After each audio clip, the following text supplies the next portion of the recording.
अस्सलाम वालेकुम बेटा। आज का जो हमारा टॉपिक है वो है यंग्स डबल स्लिट एक्सपेरिमेंट।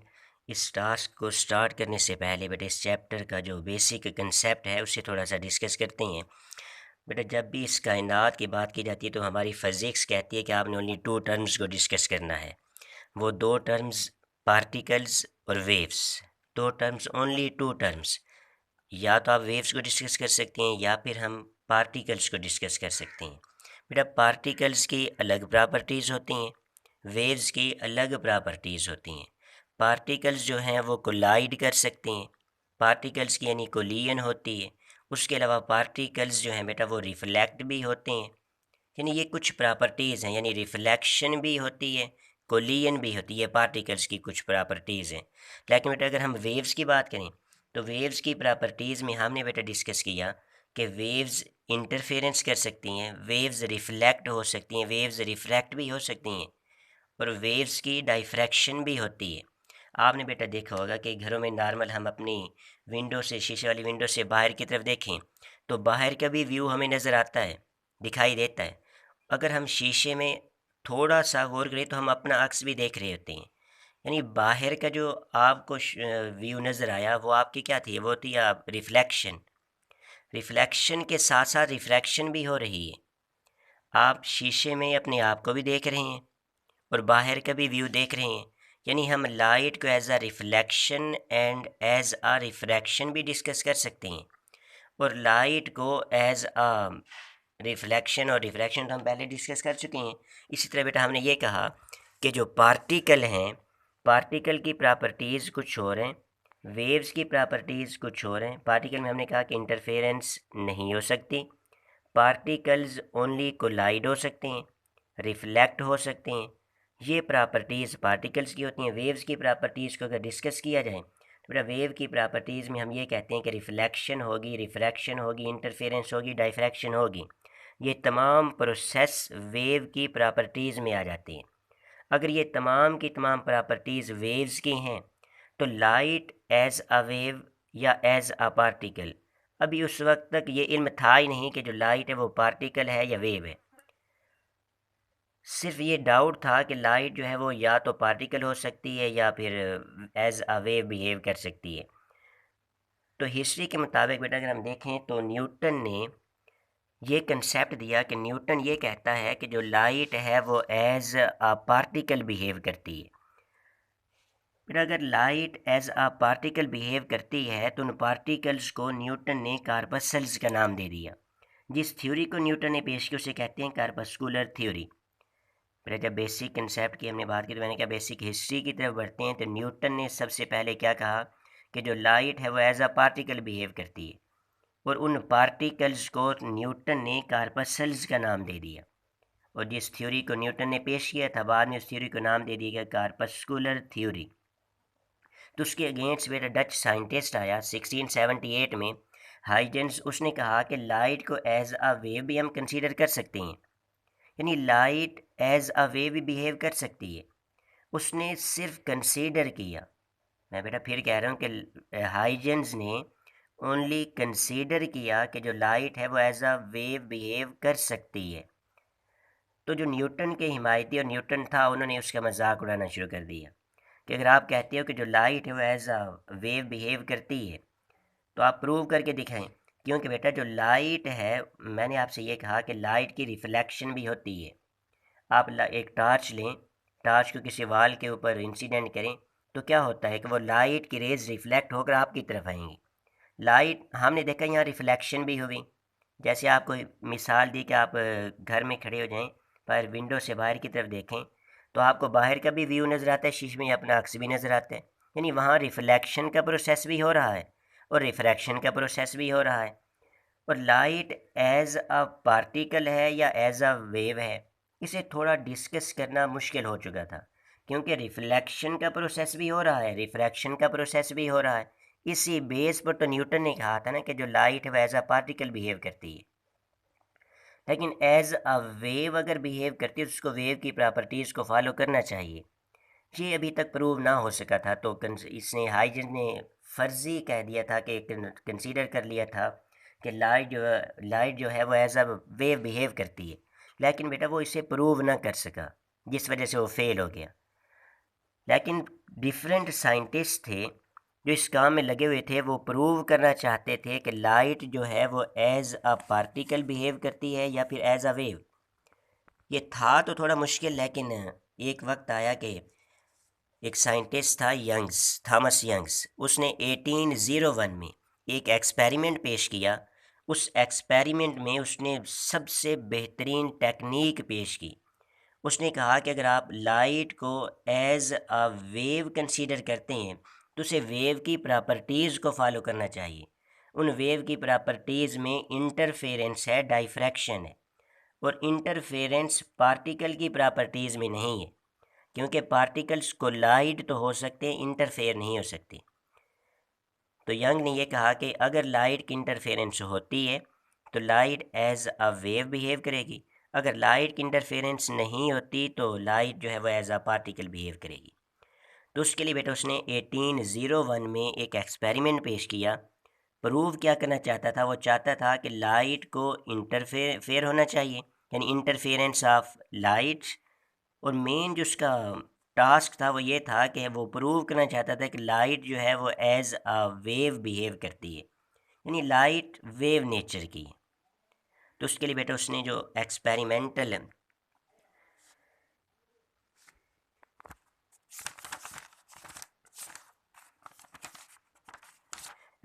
के लिहाज से बेटा हम जो कंस्ट्रक्शन की बात करते हैं, बेटा लाइट के सोर्स की जब बात की जाती है ना, तो हम ये देखते हैं कि लाइट के सोर्स से जो लाइट की रेज़ हैं, वो लाइट की रेज़ बेटा फैल रही होती हैं, स्प्रेड हो रही होती हैं। लाइट हम देखते हैं नॉर्मली फैल रही होती है। तो एक तो बेटा ये था कि न्यूटन ने जब कहा कि लाइट जो वो है एज अ पार्टिकल बिहेव करती है, तो पार्टिकल ओनली वन डायरेक्शन में जा सकता है। जो पार्टिकल है वो ओनली वन डायरेक्शन में जा सकता है। अगर जा रहा है, आप अपनी डायरेक्शन को चेंज करते फिर उसी डायरेक्शन में रहेगा। तो लाइट जो है, उन्होंने ये कहा कि लाइट वो तो फैल रही है, डिफरेंट डायरेक्शंस में फैलती जा रही है। आप एक टार्च लें तो आप देखते हैं कि वो टार्च की जो लाइट होती है, क्या वो ओनली वन डायरेक्शन में जाती है जैसे लेज़र लाइट होती है? नहीं, वो तो फैल जाती है, स्प्रेड हो जाती है। तो यंग ने ये कहा कि हमारे पास एक लाइट का सोर्स होना चाहिए, लाइट के सोर्स से लाइट जो है वो फैल रही है। ये मैं in the form of wave front दिखा रहा हूँ। वेव फ्रंट तो आप पीछे डिस्कस कर चुके हैं, जो हाइजन ने कंसेप्ट दिया था। अब बेटा मैंने क्या कहा कि ये हमारे पास लाइट सोर्स है, ये पीछे से जो लाइंस हैं ये शो कर रही हैं कि ये हमारे पास प्लेन वेव फ्रंट है। क्योंकि हाइजन्स प्रिंसिपल में हम डिस्कस कर चुके हैं कि लाइट की रेज़ यानी लाइट के वेव फ्रंट्स जब ज़मीन तक पहुंचते हैं, सूरज से ज़मीन तक पहुंचते हुए डिस्टेंस ही इतना हो जाता है कि वो स्ट्रेट लाइन हो जाते हैं, बिल्कुल सीधे हो जाते हैं, प्लेन हो जाते हैं। तो हम ओनली प्लेन वेव फ्रंट्स को डिस्कस कर रहे हैं।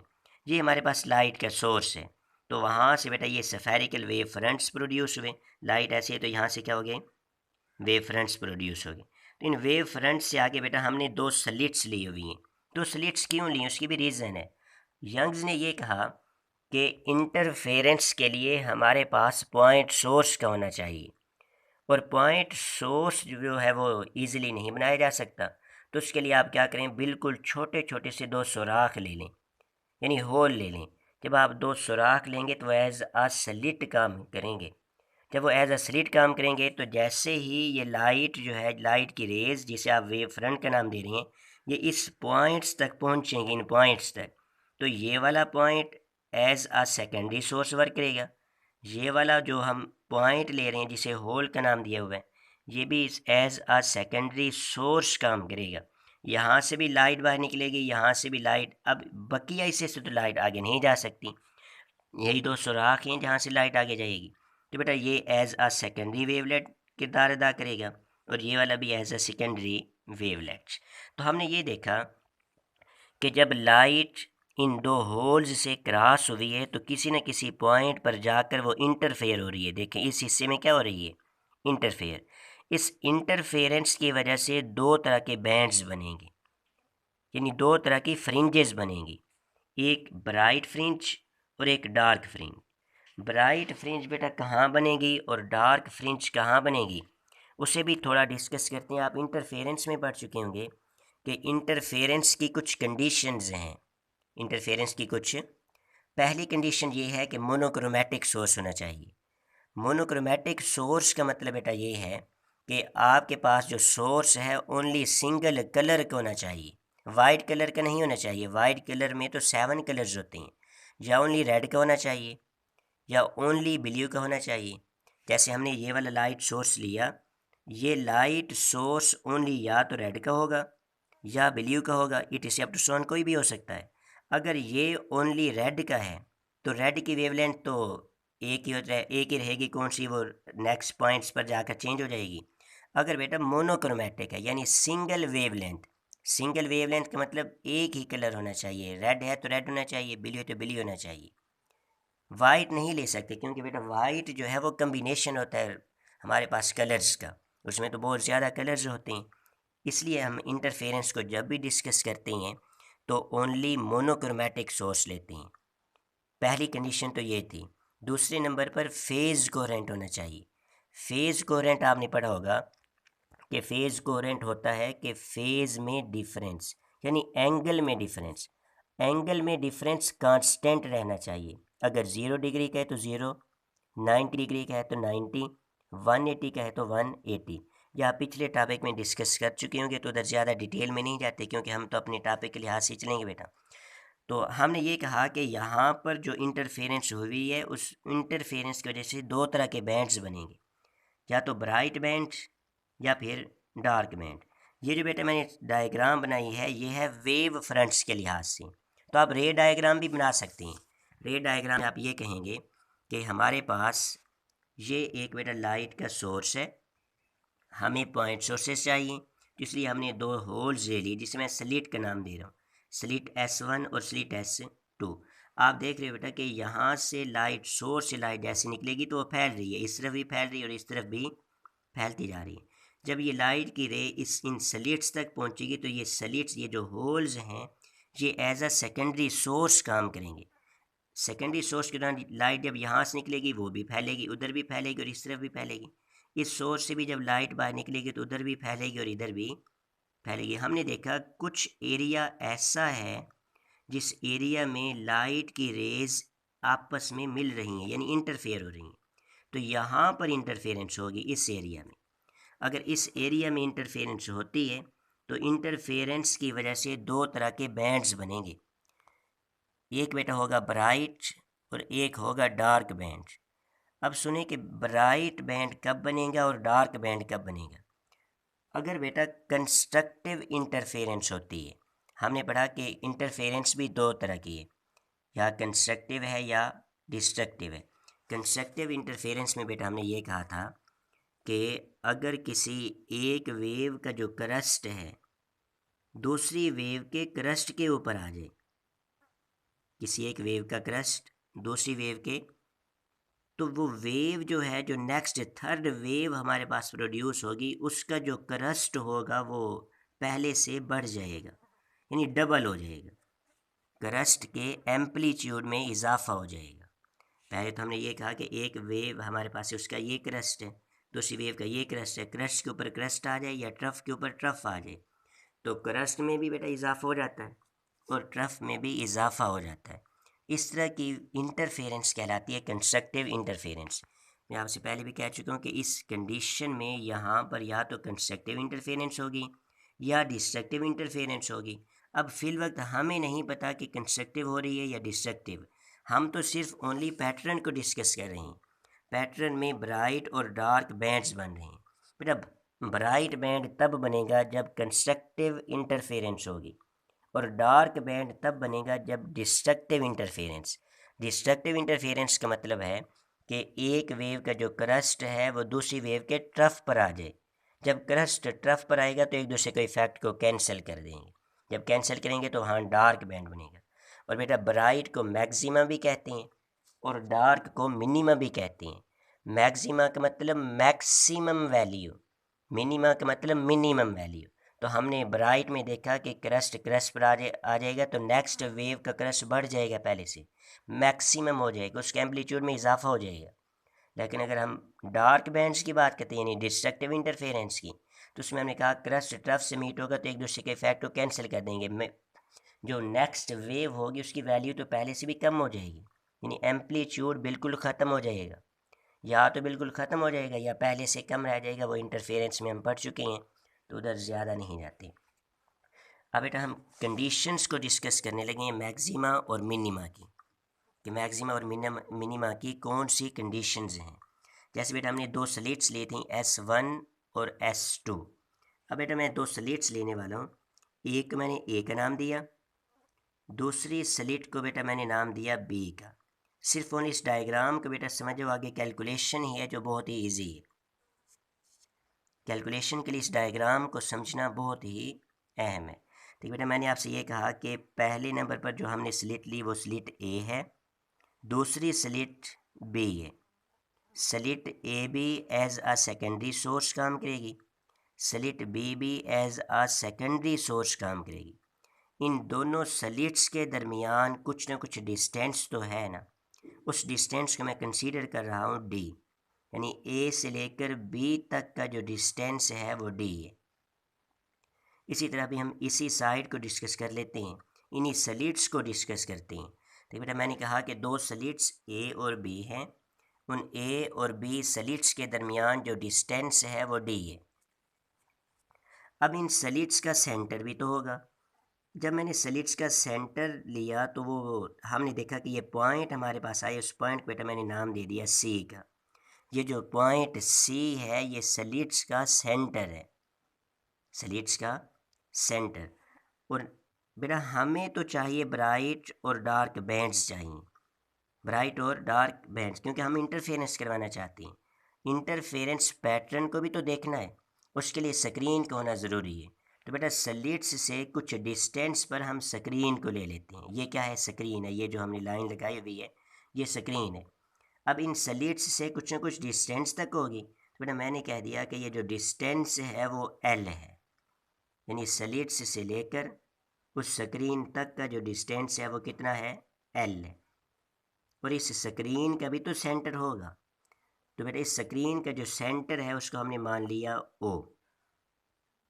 स्लिट्स के सेंटर को सी, स्क्रीन के सेंटर को ओ। ये डॉटेड लाइन शो करती है कि हमने सेंटर्स को आपस में ज्वाइन कर दिया है, सेंटर्स को आपस में ज्वाइन कर दिया। अब बेटा हम पीछे डिस्कस कर चुके हैं कि होगा क्या कि जैसे ही लाइट की रेज़ इन स्लिट्स में से निकलेंगी तो एक इधर फैल कर जाएगी, दूसरी भी फैलेगी, तो कोई ऐसा पोर्शन होगा जिस पोर्शन में इंटरफेरेंस हो रही होगी। तो इसका मतलब यहाँ भी अगर हम दो स्लिट्स ले रहे हैं बी और ए, तो यहाँ पर भी इंटरफेरेंस होगी।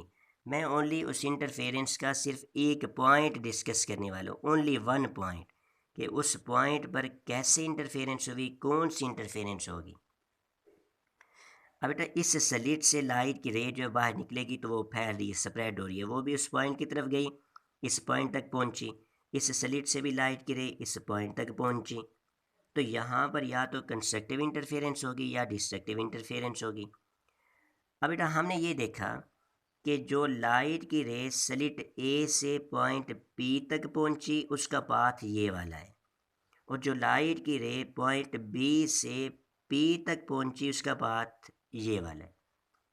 हम देख रहे हैं कि डायग्राम के अंदर अगर हम उस रे को डिस्कस करें जो स्लिट बी से पी तक पहुंचती है, तो हमें लगता ऐसे है कि इस रे का जो पाथ है ऊपर वाली रे से ज़्यादा है, ऊपर वाली रे से। अब बेटा पाथ डिफरेंस क्या होता है उसे समझें। फ़र्ज़ के बेटा दो बच्चे हैं जो भाग रहे हैं, एक बच्चा आगे है और दूसरा बच्चा उससे पीछे है। आगे वाले और पीछे वाले के दरमियान जो डिस्टेंस नहीं, जो जो पीछे वाला बच्चा आगे वाले से पीछे है, कितना पीछे है? फ़र्ज़ किया वो 5 मीटर पीछे है। 5 मीटर पीछे होने के मतलब कि जो आगे वाला बच्चा है पिछले बच्चे से 5 मीटर डिस्टेंस ज़्यादा कर चुका है। जितना वो डिस्टेंस ज़्यादा करेगा उनके पाथ में डिफरेंस वही होगा। फ़र्ज़ किया कि आगे वाला बच्चा 20 मीटर डिस्टेंस ट्रैवल कर चुका है और पीछे वाला जो 15 मीटर डिस्टेंस ट्रैवल कर चुका है, तो पाथ में डिफरेंस क्या होगा? 20 माइनस 15, 5 मीटर डिस्टेंस में क्या होगा? डिफरेंस। तो यहाँ पर भी बेटा हम रेज को भी इसी तरह डिस्कस करेंगे। हमने ये देखा कि पॉइंट बी से जो रे पी तक पहुँची उसका पाथ ज़्यादा है, कितना ज़्यादा है उसे भी डिस्कस करते हैं। तो बेटा उसके लिए हम क्या करते हैं, पॉइंट ए से परपेंडिकुलर ड्रा करेंगे। आप बेटा परपेंडिकुलर इस रे के ऊपर इस हिसाब से ड्रा करोगे कि जिस पॉइंट तक वो परपेंडिकुलर पहुँचे उस पॉइंट से आगे इस रे का जो पाथ है वो उस रे के पाथ के इक्वल हो जाए। यानी ऐसा पॉइंट जिस पॉइंट पर जाकर जो लाइट की रेज जो ए से और बी से पॉइंट बी पी तक पहुंच रही हैं उनका पाथ सेम हो जाए उस पॉइंट से आगे। तो उस पॉइंट पर हमने परपेंडिकुलर ड्रा किया, कहाँ से किया, पॉइंट ए से डी तक। अब डी से आगे जो पाथ है वो पाथ और इस रे का पाथ दोनों क्या है, इक्वल है। इस हिसाब से हमने परपेंडिकुलर ड्रा करना है। तो हमने देखा ये जो पॉइंट बी से लेकर डी तक ये क्या है, ये तो बेटा एक्स्ट्रा डिस्टेंस था। जो लाइट की रे स्लिट बी से पी की तरफ ट्रैवल होकर गई थी उसने इतना डिस्टेंस एक्स्ट्रा किया था, क्योंकि डी से लेकर पी तक और ए से लेकर पी तक तो डिस्टेंस इक्वल हो चुका है। अब ये वाला एक्स्ट्रा डिस्टेंस जो है ना, इस एक्स्ट्रा डिस्टेंस को बेटा कहते हैं पाथ डिफरेंस। क्या कहते हैं इसे, बेटा पाथ में कितना डिफरेंस है वो फाइंड करना चाहते हैं। फिर मैं डायग्राम से ये वाली जो डायग्राम है, ये जो ट्राइंगल, इसको बाहर निकालने लगा हूँ। कौन सी ट्राइंगल, ए बी डी। और बेटा जब आपने यहाँ से परपेंडिकुलर पॉइंट डी पर ड्रा किया था तो यहाँ कुछ ना कुछ एंगल बना था, उसे हमने नाम दे दिया थीटा का। तो बेटा फिर हमने इस सेंटर सी को उस पॉइंट पी से मिलाया। जो एंगल यहाँ बनेगा इस लाइन और इस लाइन के दरमियान भी सेम एंगल बनेगा, वही एंगल सेम एंगल होगा। यहाँ सेंटर के साथ वही एंगल बनेगा जो एंगल बेटा यहाँ बना था। हम ओनली जो ट्राई एंगल बाहर निकालने वाले हैं वो है ए बी डी। ये ट्राइंगल क्यों बाहर निकाल रहे हैं, क्योंकि हमें बेटा चाहिए पाथ डिफरेंस। तो ये हमने बेटा वही ट्राइंगल बाहर निकाल ली। मैंने आपसे पहले भी कहा कि पॉइंट ए से डी तक जो हमने लाइन ड्रा की है वो हमने परपेंडिकुलर ड्रा की, तो पॉइंट डी पर जो एंगल बनेगा बेटा वो होगा 90 डिग्री। हमेशा याद रखना कि 90 डिग्री के सामने वाला, 90 डिग्री के सामने वाला बेटा हाइपोटेनस होता है, यानी वतर होता है। क्या होता है, हाइपोटेनस। उसके अलावा जो एंगल हमें दे दे, जैसे उसने थीटा दिया, हमने फ़र्ज़ किया था कि एंगल थीटा है, थीटा के सामने वाला परपेंडिकुलर होगा, थीटा के सामने वाला परपेंडिकुलर होगा। सिर्फ इतना बेटा याद रखना है कि जिस पॉइंट पर भी ट्रायंगल में एंगल 90 डिग्री बनेगा, 90 डिग्री के सामने वाला हाइपोटेनस होगा और जो एंगल गिवन है थीटा उसके सामने वाला परपेंडिकुलर, और जो बच गया वो बेस है। राइट एंगल ट्रायंगल में ओनली 3 टर्म्स को डिस्कस करते हैं। राइट एंगल ट्रायंगल वो होती है जिसमें एक एंगल 90 डिग्री का हो, तो इसे हम राइट एंगल ट्रायंगल का नाम देंगे, क्योंकि हमने खुद कहा कि ए से डी तक हमने परपेंडिकुलर ड्रा किया है। परपेंडिकुलर ड्रा करने का मतलब ये नहीं है कि ए डी परपेंडिकुलर हो चुका है। कहने का मतलब ये है कि इस हिसाब से लाइन ड्रा की है कि पॉइंट डी तक जब वो लाइन पहुंची तो यहाँ उसने एंगल 90 डिग्री बनाया है। तो उस एंगल 90 डिग्री के सामने वाला हाइपोटेनस होगा, उस थीटा के सामने वाला परपेंडिकुलर होगा, और जो बच गया बेटा वो बेस है। हमें चाहिए पाथ डिफरेंस, ये वाला बी डी। तो बी डी के लिए बेटा हमने ट्रिग्नोमेट्रिक फंक्शन पढ़े थे। ट्रिग्नोमेट्रिक फंक्शंस 3 होते हैं। कौन कौन से, साइन थीटा, कॉस थीटा और टेंजेंट थीटा। अब इन तीनों के फार्मूलाज मैं इधर डिस्कस करने लगा हूँ।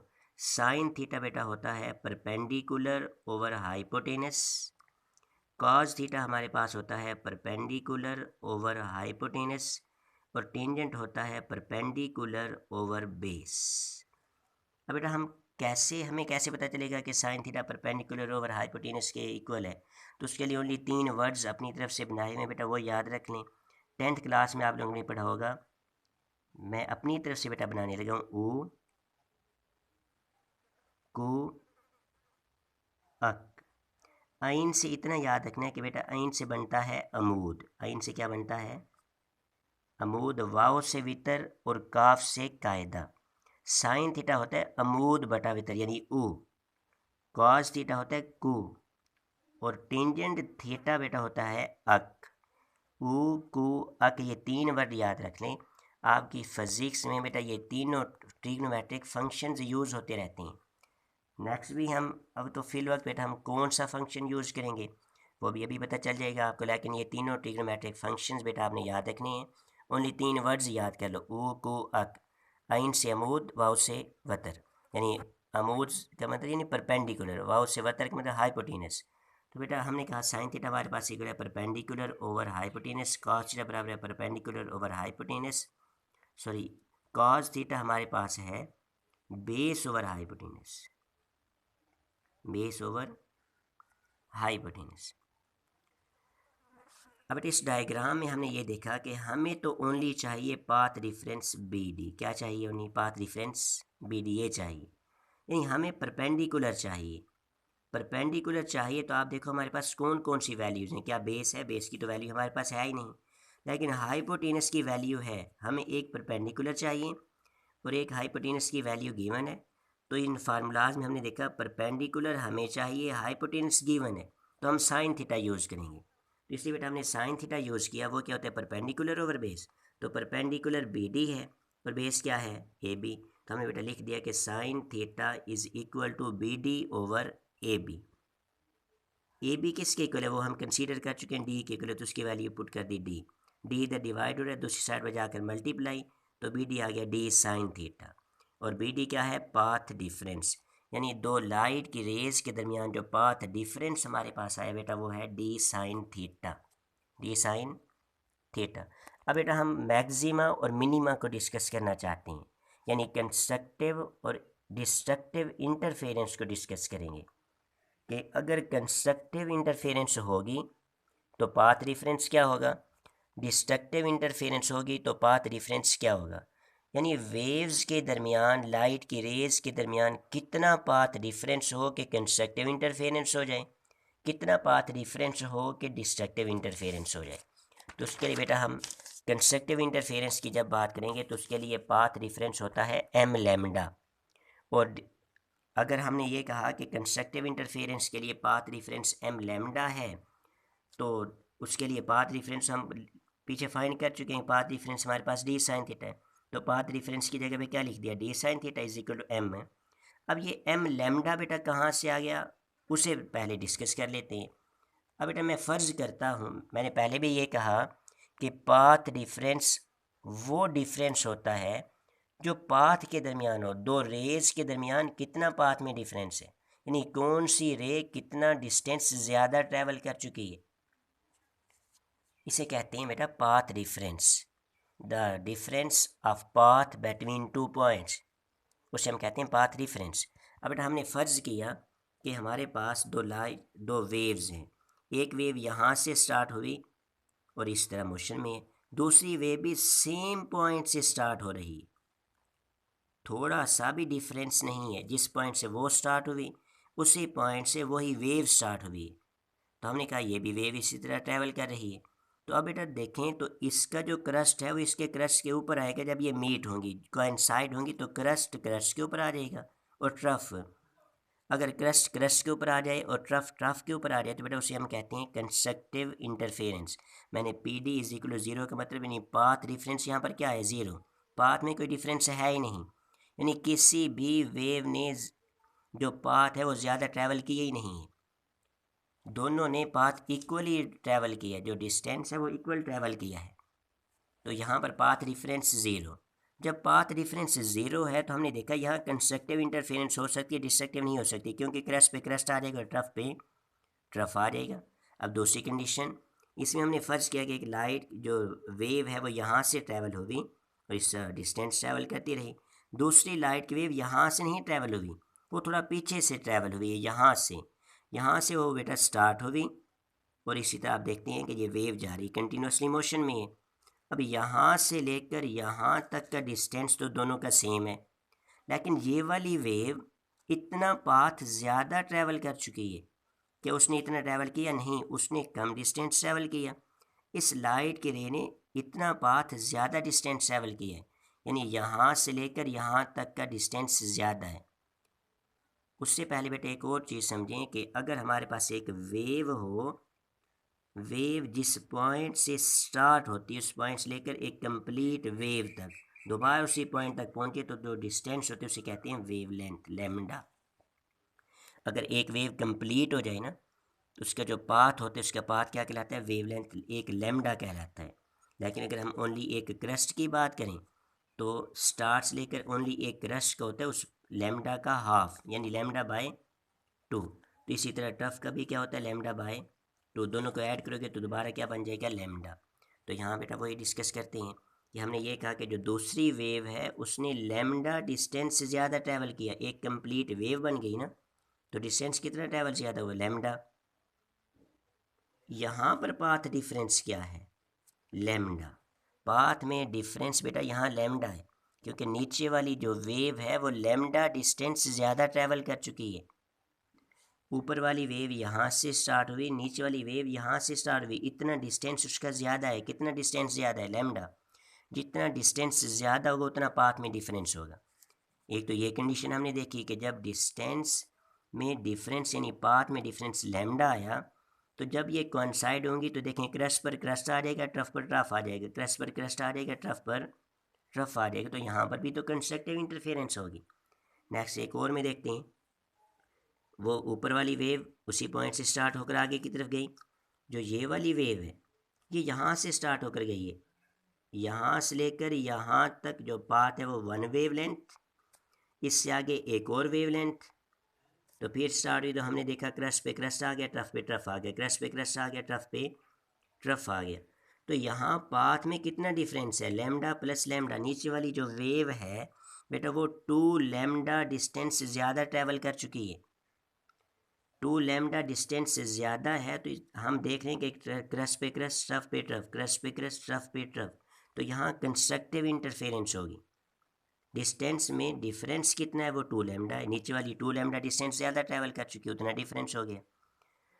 तो हम जनरली कह सकते हैं कि अगर पाथ डिफरेंस 0 हो या फिर लैम्डा हो, यानी 1 लैम्डा, या फिर 2 लैम्डा हो, इसी तरह या फिर 3 लैम्डा हो, या 4 लैम्डा हो, इसी तरह 5 lambda up to so on, जब भी पाथ में डिफरेंस इतना आएगा तो कंस्ट्रक्टिव इंटरफेरेंस होगी।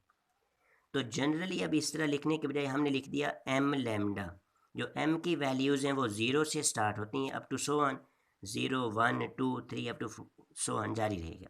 इसलिए बेटा हमने जनरल लिखा कि कंस्ट्रक्टिव इंटरफेरेंस में पाथ डिफरेंस एम लैम्डा होता है। यानी अगर एम की वैल्यू 0 पुट कर दो तो 0 आ जाएगा, 1 पुट करूँ 1 लैम्डा, 2 पुट करूँ 2 लैम्डा, 3 पुट करूँगा तो 3 लैम्डा, 4 पुट करूँगा तो 4 लैम्डा।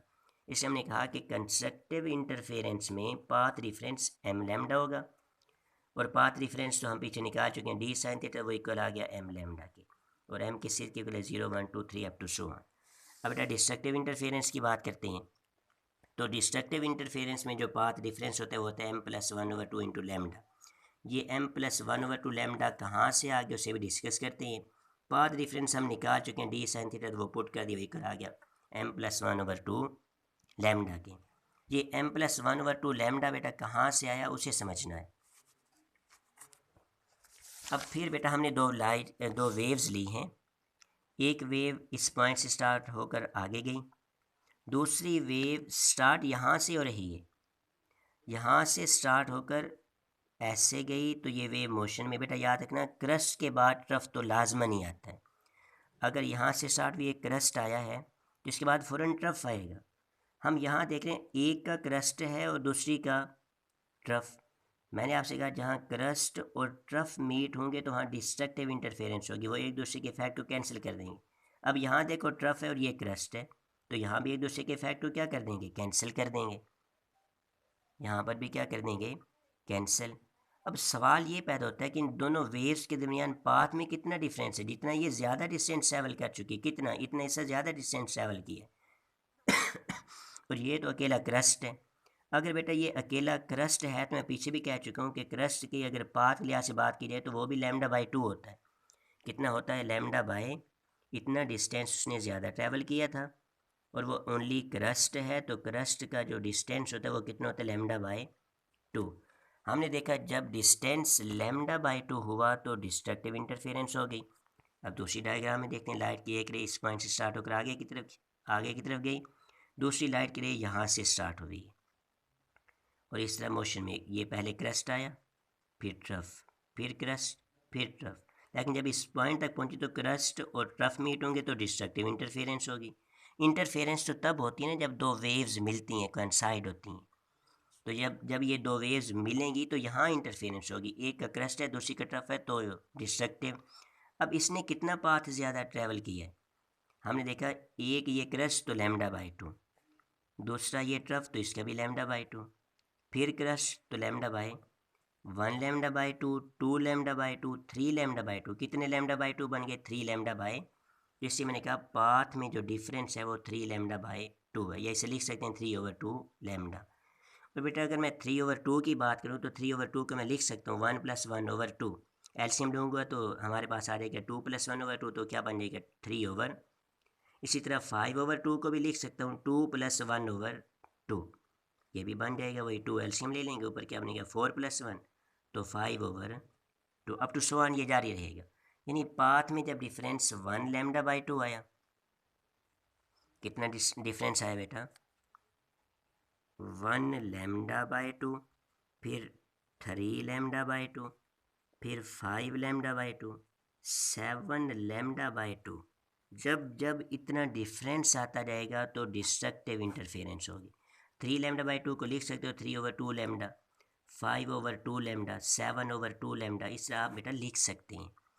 तो इसलिए हमने अरेंजमेंट में इधर लिखा था कि m + 1/2, m जनरल लिख दिया, m की वैल्यू 0 हो गई तो λ/2 बन जाएगा। इधर 0 बेटा पुट कर दें तो क्या बच गया 1/2 इंटू लैम्डा, यानी λ/2। अगर यहाँ मैं 2 पुट कर दे, सॉरी 1 पुट कर देता हूँ, 1 पुट करूँगा तो 1 के साथ ये क्या बन जाता है, देखें जैसे ही 1 पुट किया तो 1 + 1/2 तो क्या बन गया 3/2। हमने कहा जब भी डिफरेंस 3/2 लैम्डा होगा तो डिस्ट्रक्टिव इंटरफेरेंस होगी। तो इसी तरह अगर मैं यहाँ 2 पुट कर देता हूँ तो 5 λ/2 बन जाएगा, 3 पुट कर देता हूँ तो 7 λ/2 हो जाएगा। इसलिए जनरल हमने लिखा m + 1/2 इंटू लैम्डा, और m की वैल्यूज़ वही हैं 0, 1, 2, 3 अप टू सो ऑन। अब बेटा हम ये देखना चाहते हैं कि ब्राइट और डार्क जो बैंड्स हैं यानी मैक्सिमा और मिनिमा वो बनेंगे कहाँ, उनकी पोजीशन क्या होगी। फिर उसके लिए हम दोबारा उसी डायग्राम तक पहुँचते हैं। हमने ये देखा कि ये जो पॉइंट P है यहाँ पर या तो मैक्सिमा बना या फिर मिनिमा। ये जो पॉइंट मैं O ले रहा हूँ ना, ये स्क्रीन का सेंटर है, और बेटा याद रखना सेंटर पर ओनली ब्राइट बैंड बन सकता है, उसके अलावा कोई भी बैंड नहीं बन सकता। उसके रीज़न, क्योंकि यहाँ से लाइट की रे जितना डिस्टेंस यहाँ तक करके जाएगी उतनी डिस्टेंस लाइट की रे यहाँ से यहाँ, क्योंकि ये तो सेंटर है ना, पॉइंट C सेंटर है तो ये भी सेंटर है, सेंटर तक जितना इसका डिस्टेंस होगा उतना ही डिस्टेंस इतना होगा, उसके लिहाज से होगा। अगर इसका 5 मीटर है तो उसका भी 5 मीटर। जब डिस्टेंस में कोई डिफरेंस नहीं है यानी पाथ डिफरेंस ज़ीरो है, तो हमने कहा जब जब पाथ डिफरेंस ज़ीरो होगा तो वहाँ कंस्ट्रक्टिव इंटरफेरेंस होगी। अगर यहाँ कंस्ट्रक्टिव इंटरफेरेंस होगी तो बेटा इसे हम क्या कहते हैं, यहाँ ब्राइट बैंड बनेगा, और इस वजह से इस पॉइंट पर जो ब्राइट बैंड बनते हैं उसे कहते हैं ज़ीरोथ आर्डर, उसे कहते हैं बेटा zero order bands, bright band. अगर ये ज़ीरो आर्डर है तो इससे ऊपर जो ब्राइट बैंड बनेगा वो फर्स्ट आर्डर होगा, उससे ऊपर जो बनेगा वो सेकंड आर्डर होगा, फिर थर्ड आर्डर होगा। अब इस पॉइंट की अगर बात की जाए तो इस पॉइंट पर या ब्राइट बनेगा या डार्क बनेगा, उसका इस ज़ीरो आर्डर वाले से कुछ ना कुछ डिस्टेंस तो है ना, उसको हमने लेट कर लिया y। अब बेटा मैं इस फिगर से एक और डायग्राम बाहर निकालने लगा हूँ, COP, देखें C से P और C से O, ये डायग्राम बेटा मैं बाहर निकाल लेता हूँ। तो निकाल ली, यहाँ हमने कहा एंगल थीटा बना, यहाँ एंगल 90 डिग्री, 90 के सामने वाला हाइपोटेनस, थीटा के सामने वाला परपेंडिकुलर, और जो बच गया वो बेस है, जो बच गया वो बेस है। अब बेटा हमने देखा हमारे पास परपेंडिकुलर और बेस की तो वैल्यू है, हाइपोटेनस की नहीं है। तो परपेंडिकुलर ओवर बेस क्या था हमारे पास, टेंजेंट थीटा, तो टेंजेंट थीटा आ गया परपेंडिकुलर ओवर बेस यानी y/l, तो यहाँ से y इक्वल आ गया l टेंजेंट थीटा। अब बेटा यहाँ पर वेव्स के दरमियान जो एंगल्स हैं वो वेरी स्मॉल बनेंगे, बहुत छोटे छोटे एंगल्स होंगे, क्योंकि लाइट के जो रेज़ हैं वो वेव्स एक दूसरे के क्लोज होंगी तो वहाँ एंगल तो वेरी स्मॉल बनेंगे। अगर एंगल स्मॉल हो, बहुत ही कम हो, तो जो टेंजेंट थीटा होते हैं वो nearly equal to sine theta हो जाता है। इस वजह से इसकी जगह पे हम साइन थीटा लिख सकते हैं, y इक्वल l साइन। ये जनरल फार्मूला बेटा हमारे पास आ चुका है किसी ब्राइट या फिर डार्क बैंड की पोजीशन मालूम करने के लिए। y is equal to L sine theta. अगर बेटा आप ब्राइट बैंड की पोजीशन फाइंड करना चाहते हैं तो यहाँ साइन थीटा की वैल्यू पुट कर दें। अगर डार्क बैंड की पोजीशन चेक करना चाहते हैं तो यहाँ आप साइन थीटा की वैल्यू पुट कर दें डार्क बैंड के लिहाज से। तो हमने बेटा ब्राइट बैंड के लिहाज से पढ़ा कि ब्राइट फ्रिंज के लिहाज से हमारे पास डी साइन थीटा इक्वल है एम लेमडा। हमें साइन थीटा की वैल्यू चाहिए तो डी को उधर ले गए, उधर जाकर डिवाइड हो गया, sine theta is equal M lambda by 2। तो उसी रिलेशन में y is equal to L sine theta, यहाँ साइन थीटा की जगह पे वैल्यू पुट कर देंगे तो हमारे पास आएगा so y is equal to M lambda over D into L. क्या बन गया? M lambda L over D. M की वैल्यूज़ वही हैं 0 1 2 3 अप टू सो 1। अब डार्क फ्रिंज के लिए हम बेटा पीछे डिस्कस कर चुके हैं D sine theta equal M plus 1 over 2 lambda. हमें साइन थीटा चाहिए तो डी को इधर ले गए, इधर आकर डिवाइड हो गया। फिर उसी रिलेशन में y वाले में पुट कर दिया तो M plus 1 over 2 lambda L over D. ये हमारे पास बेटा पोजीशंस आई हैं ब्राइट और डार्क बैंड की कि ये ज़ीरो ऑर्डर से कितने डिस्टेंस पर जाकर ये बैंड बनेंगे। ये जनरल पोजीशंस हैं। अब बेटा हम फ्रिंज स्पेसिंग क्या होती है? तो फ्रिंज स्पेसिंग है कि हमारे पास ये एक ब्राइट बैंड है, ये दूसरा ब्राइट बैंड है। इन दोनों ब्राइट बैंड्स के दरमियान कितना डिस्टेंस है। ये जो डिस्टेंस होते हैं ना दो ब्राइट बैंड्स के दरमियान या फिर दो डार्क बैंड्स के दरमियान, दो डार्क बैंड देख लें, यहाँ से लेकर यहाँ तक का डिस्टेंस, ये डिस्टेंस कहलाता है फ्रिंज स्पेसिंग। यानी the distance between two dark or two bright bands is called fringe spacing. यानी दो ब्राइट और दो डार्क बैंड्स के दरमियान जो डिस्टेंस उसे क्या कहते हैं? फ्रिंज स्पेसिंग कहते हैं। अब बेटा ये वाली जो मैंने लाइन ड्रा की है, ये वाली लाइन शो कर रही है कि ये लाइन वो सेंट्रल लाइन है जिसे हमने सी से लेकर ओ तक ड्रा किया था, सी से लेकर ओ तक। और मैंने आपसे ये कहा था कि पॉइंट ओ के ऊपर हमेशा ब्राइट बैंड बनेगा, तो ब्राइट को ही शो किया है। इस ब्राइट से ऊपर वाला जो ब्राइट उसका कुछ ना कुछ डिस्टेंस है, तो मैं जनरल ले रहा हूँ कि इस ब्राइट से लेकर इस ब्राइट तक का जो डिस्टेंस है वो वाई एम में।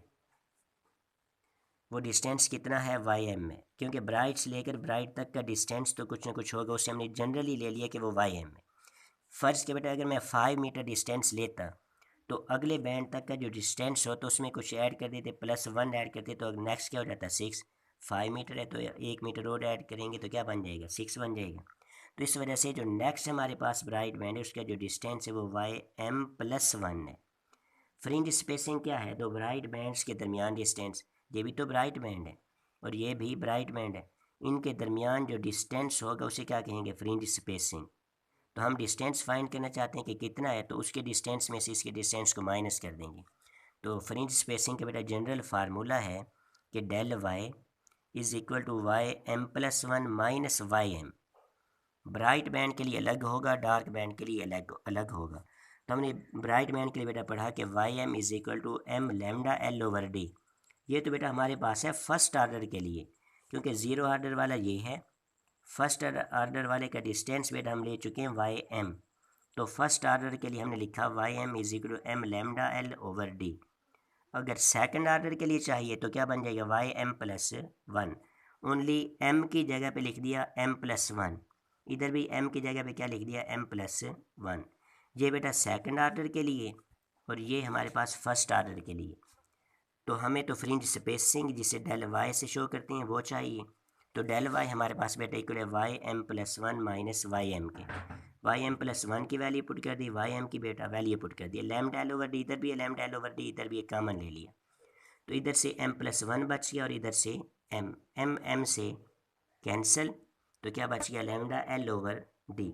ये जो del Y is equal lambda L over D आया बेटा, ये हमारे पास क्या है? ये fringe spacing between two bright bands है।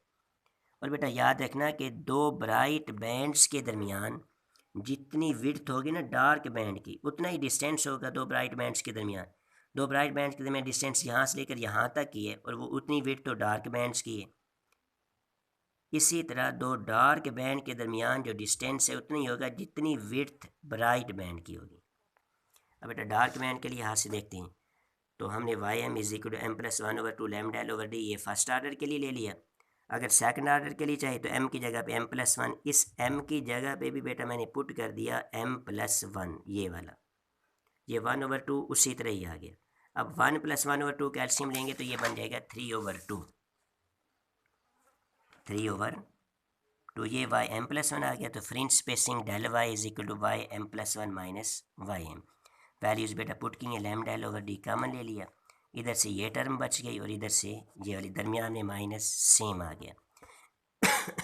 इस माइनस को बेटा मल्टीप्लाई कर देंगे, मल्टीप्लाई करेंगे तो अंदर वाली टर्म्स के साइंस चेंज हो जाएंगे, साइंस चेंज हो गई, m से कट गया, इन दोनों कैल्शियम लेंगे तो ये आ जाएगा कैंसिल, तो लैम्डा एल ओवर डी। पहले भी बेटा आपसे कह चुका हूँ कि दो ब्राइट और दो डार्क बैंड के दरमियान उतना ही डिस्टेंस होगा जितना डार्क बैंड की विड्थ होगी या फिर जितनी ब्राइट बैंड की विड्थ होगी। दो डार्क बैंड के दरमियान एक ब्राइट बैंड लाजमन होगा, उसकी जितनी विड्थ उतना डिस्टेंस। दो ब्राइट बैंड के दरमियान एक डार्क लाजमी होगा, जितनी डार्क बैंड की विड्थ उतना ही दो ब्राइट बैंड के दरमियान डिस्टेंस होगा।